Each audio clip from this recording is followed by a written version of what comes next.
favorite memories growing up at my grandfather's Seder table is taking the middle matzah after we would break it, wrapping it up, throwing it over our shoulders, and running around the dining room table, imitating the way the Jews left Egypt in great haste. The source of this custom comes from the Torah's description of the final hours that the Jews spent in Egypt. The Egyptians, following the death of the firstborn, were literally banging down the doors of the Jews, forcing them out.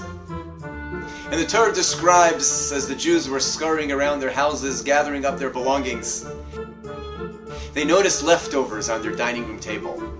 So they gathered up the leftovers, threw it over their shoulders, and left. And Rashi explains these weren't just any leftovers. This was the matzah and the maror that they had been commanded to eat together with the original Karban Pesach, the original Paschal offering. And Rashi asks, but why do we need to know that it was on their shoulders? They had donkeys and donkeys carrying carts and carts of stuff with gold and silver, all of the materials that they took out of Egypt with them. Who cares that they put the matzah on their shoulders? Rashi explains the lesson that the matzah was dear to the Jews. It was precious. It was the commandment that they had been given to eat that night. And they didn't want to just throw that on the back of a cart led by a donkey. You don't just put that in the trunk. That, the Jews said to themselves, matzah's staying with me. Right here on my shoulder as we leave. I'm carrying it with me. Gold, silver, put that in the trunk, but not my matzah. And we imitate that every year, reminding us of that which is truly precious and truly valuable to us. There's no question that the days leading up to Pesach are the most tense, stressful days on the Jewish calendar. There is so much to do, there is so little time to get it done. To make matters worse, most of us have children who are home from school all day, nothing to do. It would be great if they'd be helpful, but at least, please, just stay out of our way. But children, they like to play, they make a mess, they still have to eat. We have to deal with them. And we have to make a decision as to what's truly valuable to us.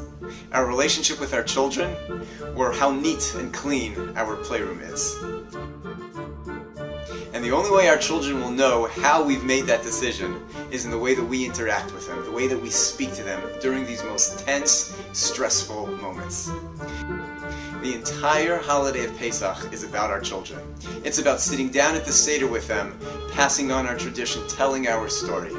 A child who is yelled at, made to feel like a nuisance, feels the stressful moments leading up to the Seder, is not going to be so interested in hearing our story when he finally gets to the Seder. We put the matzah on our shoulder to remind us that which is truly valuable.